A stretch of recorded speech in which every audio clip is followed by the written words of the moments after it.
हो गए। दोस्तों नमस्कार, मैं सौरभ गोस्वामी टेनगांव में हूँ। अच्छा गांव है, बड़ा गांव है और लोग अधिकांश खेती बाड़ी वाले हैं। नहर की बड़ी समस्या है गांव में। सड़कें भी थोड़ी सी दिक्कत में है, लेकिन गांव के अंदर अच्छा खासा देखने को मिलता है कि आप गांव के अंदर घुसेंगे तो अच्छा लगेगा आपको देखने में। और गांव अच्छा है, ये कहने में कोई गुरेज नहीं है। नालियों की थोड़ी साफ सफाई की जरूरत है। गांव चौपाल के माध्यम से गांव गांव जाके लोगों की समस्या सुन रहे हैं, एक गांव एक समस्या पे काम कर रहे हैं और चुनाव भी है तो उन पर भी चर्चा कर रहे हैं। और आज हमें टेनगांव में इनकी लोगों से हम जानते हैं इनके गांव की समस्या। सर क्या नाम आपका?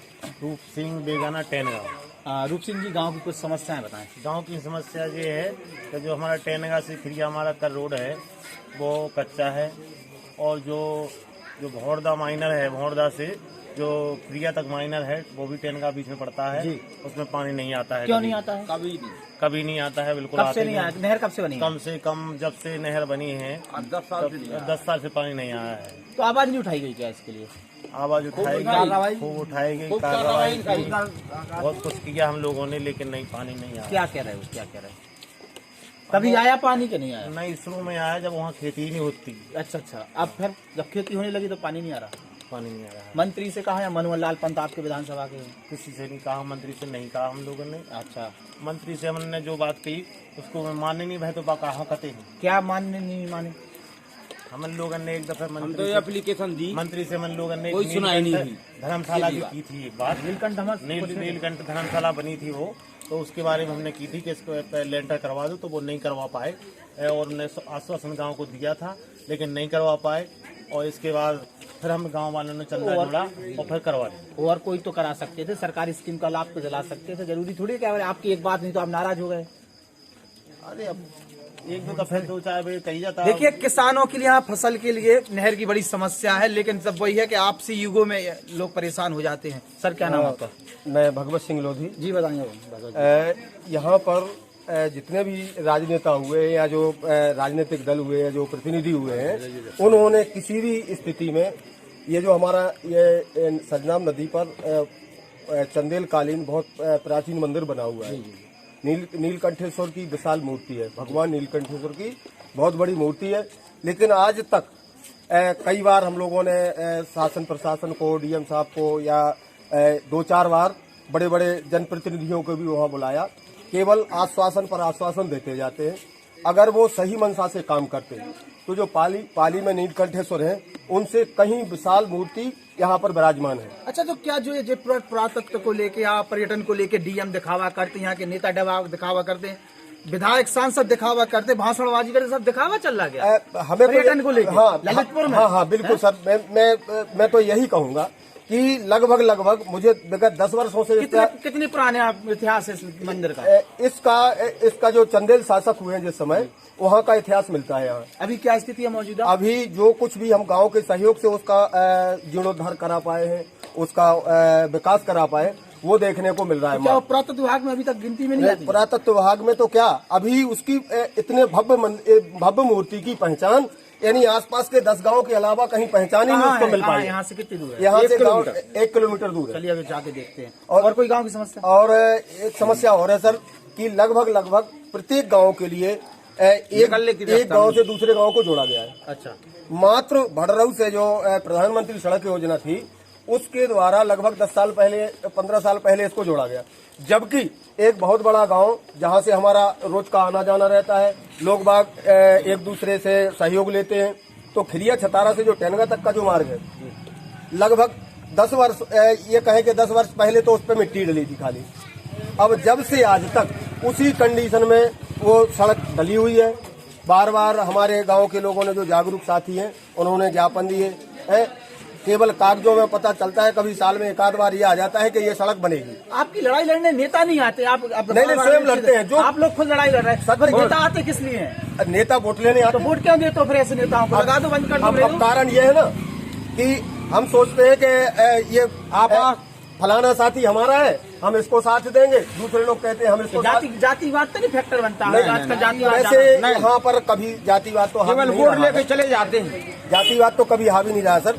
लेकिन मेन समस्या ये है कि जितना भी अगर एक कील भी यहाँ टेनगांव में लगी हुई है शासन की, तो इस गांव के लोगों की देन है। किसी नेता ने कभी मन से काम नहीं किया है और ना वो करना चाहता है। क्यों? कि हम लोग इतने दूरांचल में बसे हुए हैं कि हमारी कोई पहचान नहीं है। एक नेता ने किया है, एक नेता ने किया है, जिला पंचायत से रमेश खटीक की बहू थी, उसके द्वारा हर क्षेत्रों पर कम से कम हमने 10 टीन सेट लगवाए हैं। अभी कम से कम उनके कार्यकाल में 10 टीन सेट हमने उन्हें को लिख के दिया कि हाँ हो गए तो सब काम होगा। सड़क नहीं इतना हुआ है, नेता के संतुष्ट है, और संतुष्ट है। कम से कम उन्होंने मंदिर में टाइल्स लगवाई है पूरे मंदिर में, और किसी नेता ने कुछ नहीं किया। और सड़कें भी तो बनवा सकती है, बनवा दी सड़कें, वो हमारे क्षेत्र से नहीं थी, लेकिन काम कराया है। काम कराया है। जिला पंचायत सदस्य आप वो थी अभी कौन है? आला है कि कौन है? आला प्रसाद आए हैं, कहूँ दर्शन करे हुए कहूँ तो नहीं सर, आए हैं दर्शन करने, अब देने लगे हैं दर्शन। आज देने लगे, हाँ बिल्कुल देने लगे। हमें सब पार्टी आश्वासन दे जाती है, पार्टी कोनो भी आज काम नहीं करती है, सीधी बात। ये नेता टाइप के परजीवी जो होते हैं, केवल आश्वासन लेता है, नेता टाइप के जो परजीवी हैं, कभी वोट हमसे ले लिया और तुम अच्छा भाई साहब महंगाई बढ़ी है क्या? अब महंगाई का तो सर ये हम लोग जहाँ हम खड़े थे आज से 10 साल पहले वहीं खड़े हैं, वहाँ से जैसे कहते हैं ना कि कोई बेरोजगार व्यक्ति शून्य से शुरू होता है और शून्य पर वो खत्म हो जाता है पूरी साल में। सेम कंडीशन किसान की है कि आज की समय में अगर हम लागत आते तो एक व्यापारी अगर 10 लाख रुपए लगाता है तो वो प्रयास करता है कि हमें उसका लगभग 10 गुना मिले, यानी 11 लाख रुपए उसके टर्नओवर में एक साल में हो जाएंगे। यहाँ खेती में अगर कोई किसान, हमारे यहाँ चूंकि बड़े बड़े किसान हैं, अगर 10 लाख रुपए खेती में इन्वेस्ट करता है तो वो जा करके हो सकता है कि भगवान से बड़ी प्रार्थना करता है कि जितना लगाया उतना मिल जाए। मैं सत्य कह रहा हूँ सर, किसी भी कंडीशन में एक 20 एकड़ का किसान यहाँ का सकून से बच्चों को कपड़े नहीं पहना सकता, सकून से उनको पढ़ाई नहीं दे सकता, अच्छा खिला नहीं सकता, अच्छी स्वास्थ्य सुविधाएं नहीं दे सकता। भी नहीं है और यहाँ पे पानी तो प्रकृति ने तो सब कुछ दिया है, लेकिन उस प्रकृति के संसाधनों को शासन की मंशा कहीं ना कहीं टेढ़ी है। ट्रैक्टर मिले आप सरकार की तरफ? नहीं, हम खुद सक्षम है, इतना खेतों में काम करते हैं, मेहनत करते हैं, बस इतना है कि जो कुर्ता पजामा पहने वाले सक्षम नहीं है जो ट्रैक्टर ले रहे हो। क्या है सर, आप कटो पैंट में पहन सक्षम? अब हमारी आदत में बन गया है। हमने जो हमारी भावनाएं थी, बच्चों को ये करते हैं ना कि बच्चे ने कहा कि पापा जी हमें बाजार से 2 जोड़ी कपड़े ले आना, तो कह देते हैं हम परसों जाएंगे, ट्रैक्टर लेके ट्राली भर के ले जाएंगे, वहां से जब मंडी अनाज बिकेगा, पैसा ढेर सारा आएगा तो हम आपको 2 जोड़ी कपड़े लाएंगे। पता चलता है जब मंडी में जाते हैं कि सेठ साहूकार पूरा का पूरा वहीं खत्म कर लेते हैं हमारे पास, यानी ये कहें कि 1 किलो फल लाने के लिए पैसा नहीं बचता। आप जो फसल उगाते हैं वो पूरी की पूरी समर्थन मूल्य में बेच देते हैं कि नहीं बेचते? समर्थन मूल्य हम जानते ही नहीं है आज तक। कहाँ बेचते फिर? मंडी में बेचते हैं, खुली मंडी में। जो अभी कितना भाव चल रहा? अभी मटर का सुन रहा है कि जब हमारे किसानों के पास नहीं था तो 7,000 रुपए 6,500 रुपए चल रही थी। अब जब किसान के पास आई है तो मटर के दाम 4,000 और 4,200 रुपए हो गए। गेहूँ के क्या है? गेहूँ के वही 1,500 रुपए जी। डीजल पेट्रोल सस्ता होगा? डीजल पेट्रोल तो आप अगर हवा से भी पूछेंगे ना तो वो भी कहाँ उठेगी। और सिलेंडर वाले क्या कह रहे हैं? घर वाली तो बहुत नाराज हुई हैं सब लोग। सत्य कह रहा हूँ सर, मेरे यहाँ से मेरे घर की महिलाएं अब गठरी बांध करके लकड़ियों की और 4 किलोमीटर दूर से लकड़ियाँ सिर पे रख करके वो घर लाती हैं। पे सब सिलेंडर आता तो बड़ी खुश होती। अरे तब है तो तब तो ये भगवान हाँ नहीं, हम किसी सरकार की बुराई नहीं करना चाहेंगे, लेकिन मेन समस्या ये है कि जो महंगाई बढ़ी है उस पर सरकार को विचार करना चाहिए। जो हम हाँ गरीब लोग हैं, हम जैसे लोग, उनके लिए थोड़ी राहत का काम करे सरकार। सरकार के पास तो आय के कई स्रोत हो सकते हैं, बड़े बड़े पूंजीपतियों पर टैक्स लगा सकते हैं, लेकिन अगर थोड़ी राहत दे दे तो जनता आपकी जो विकास की धारा है उसमें दौड़ सकती है। किसान बहुत परेशान है इस क्षेत्र में। सौरभ जी, किसान परेशान था, परेशान रहेगा, उसका कारण है टेंडदा गांव में इस समय आप खड़े हैं। टेंडदा गांव के अंदर आज तक हमने 20 वर्ष में देखा है यहाँ जातिवाद नहीं है, जो कि सारे बुंदेलखंड जनपद और प्रदेश जातिवाद के दलदल में धंसा हुआ है। जी।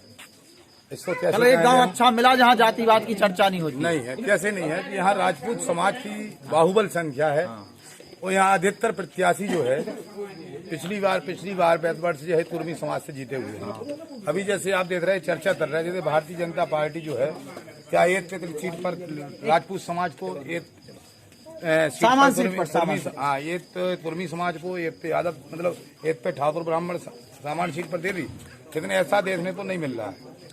ऐसा क्योंकि जो यहाँ पे जो राजनेता हैं, जो माफिया हैं, वो एक बड़ी उनकी ट्यूनिंग और फिटिंग है।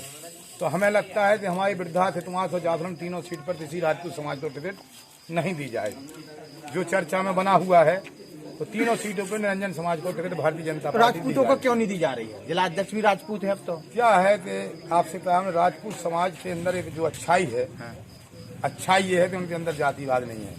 ये प्रेम भाव से बड़े आराम से मान जाते हैं तो इनकी जो है यूनिटी मजबूत नहीं है।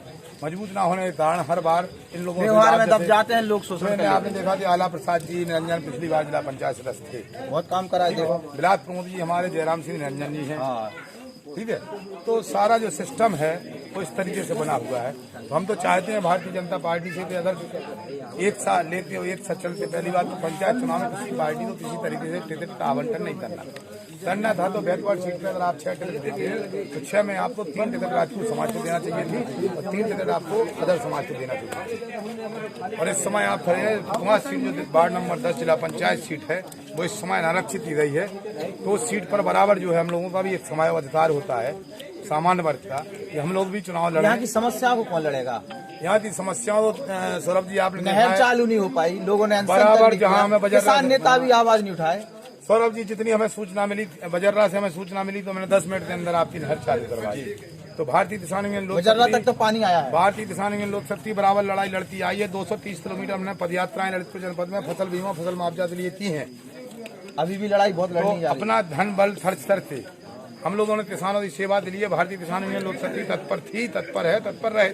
इन नेताओं को बढ़िया मौका दिया सरकार। नेताओं का काम लेना है, लेकिन नेता नहीं हमको आप बोल सकते हैं लेता। शायद नेता लेते हैं, नहीं लेते। क्या लेते?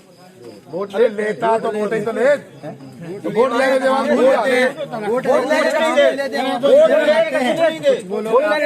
वोट लेके कचौनी दे देते अपनी जेबें लेता थे दो, अपनी जेबें भरते हैं, कुछ नेता नहीं लेता थे दो।